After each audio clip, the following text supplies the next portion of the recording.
Last class में मैंने आपको बताया था कि लाइफ प्रोसेस में मेन 4 प्रोसेसेस होती हैं। तो सबसे पहले तो आपको जानना पड़ेगा कि लाइफ प्रोसेसेस क्या हैं। बेटा लाइफ प्रोसेसेस वो होती हैं, वो प्रोसेस हैं जो लाइफ के सर्वाइवल के लिए इम्पोर्टेंट है। That process which is important to survival of organism, उसको हम कहते हैं लाइफ प्रोसेस। ठीक है, तो उसमें हम 4 मेन प्रोसेस के बारे में पढ़ेंगे। तो पहला, जैसे कि हम कह रहे थे, न्यूट्रिशन होता है। न्यूट्रिशन क्या होता है?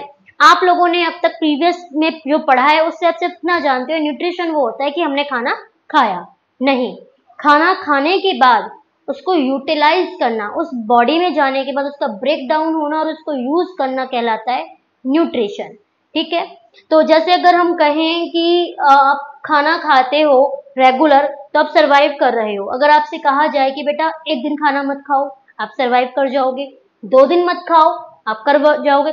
तीसरे दिन आपको प्रॉब्लम स्टार्ट हो जाएंगी, आपको हेडेक होगा, आप बीमार भी हो सकते हो, हॉस्पिटलाइज भी हो सकते हो। क्यों? क्योंकि न्यूट्रिशन जो है ये आपकी बॉडी को एनर्जी प्रोवाइड करता है। जो आप खाना खा रहे हैं वो बॉडी में जाने के बाद ब्रेक डाउन होता है, मीन्स उससे एनर्जी रिलीज होती है और उस एनर्जी का यूटिलाइजेशन होता है। और वही न्यूट्रिशन है कि जो हमने खाना खाया और उसको बॉडी में जाने के बाद यूटिलाइज करा। अगर हम खाना नहीं खाएंगे तो ऑब्वियसली हमारी बॉडी अच्छे से वर्क नहीं कर पाएगी। तो समझ में आया कि कितना इंपॉर्टेंट है ये प्रोसेस आपके लिए। उसी तरीके से आपकी नेक्स्ट प्रोसेस है respiration. What is respiration? Respiration ये होता है कि जो आपने खाना खाया बॉडी में गया, अब बॉडी में जाने के बाद उस खाने के साथ होगा क्या? तो आपने लास्ट, आप रेस्पिरेशन में क्या जानते हो? आपने 6, 7, 8, 9 में पढ़ा है कि रेस्पिरेशन है कि ऑक्सीजन लेना और CO2 बाहर छोड़ना। ये सिर्फ एक ब्रीदिंग है और ब्रीदिंग आपके रेस्पिरेशन का पार्ट है।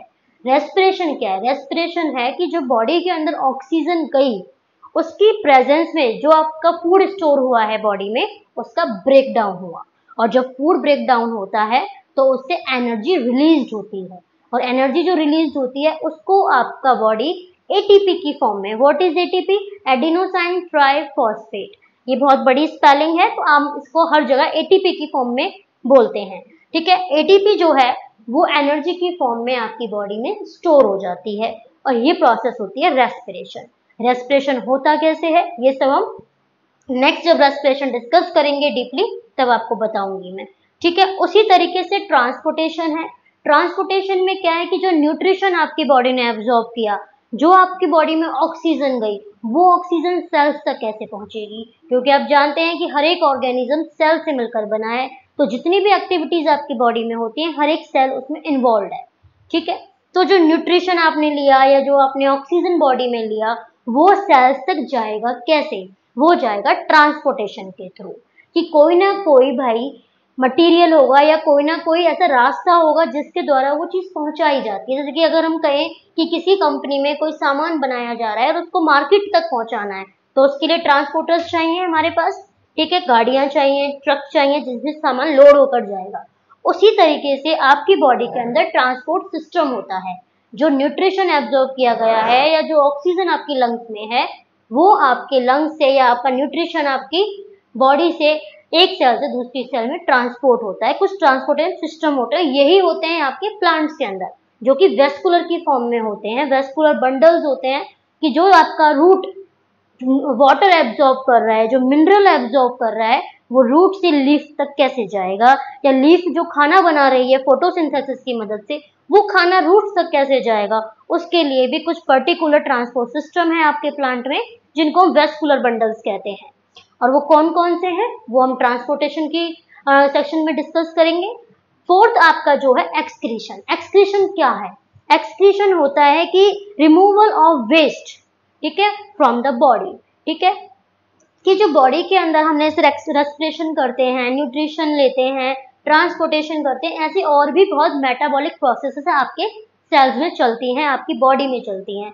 तो जब भी कोई चीज बनती है तो उसमें कुछ ना कुछ वेस्ट भी निकलता है। जैसे कि CO2 बाहर निकलती है आपके शरीर से तो गैस की फॉर्म में बाहर निकल रहा है। ठीक है, उसी तरीके से आप न्यूट्रिशन लेते हैं, खाना डाइजेस्ट होता है, अनडाइजेस्टेड फूड है वो फीसिस की फॉर्म में आपकी बॉडी से बाहर निकलता है। उसी तरीके से कुछ मेटाबॉलिक प्रोसेसेस आपकी बॉडी में चलती हैं जिसमें वेस्ट मटेरियल बाहर निकलता है। तो वो वेस्ट होता क्या है? वो ब्लड में चला जाता है। तो ब्लड से उस वेस्ट को बाहर निकलना, ठीक है, उस waste, removal of waste materials को, मतलब वेस्ट सामान को आपकी बॉडी से बाहर निकालना कहलाता है एक्सक्रीशन। तो ये मेन आपकी 4 प्रोसेस हैं जो लाइफ के सर्वाइवल के लिए इम्पोर्टेंट है। अगर इन प्रोसेसेस को में से एक भी प्रोसेस ना हो तो आपकी बॉडी एबल नहीं है किसी भी वर्क को करने के लिए। और ये चारों ही प्रोसेस, ये 4 प्रोसेस आप प्लांट्स में भी पढ़ेंगे और ऑर्गेनिज्म और ह्यूमन में भी आप पढ़ेंगे। मेन आप ह्यूमन में पढ़ेंगे कि ह्यूमन में कैसे काम करती है और प्लांट्स में कैसे काम करती है, ठीक है।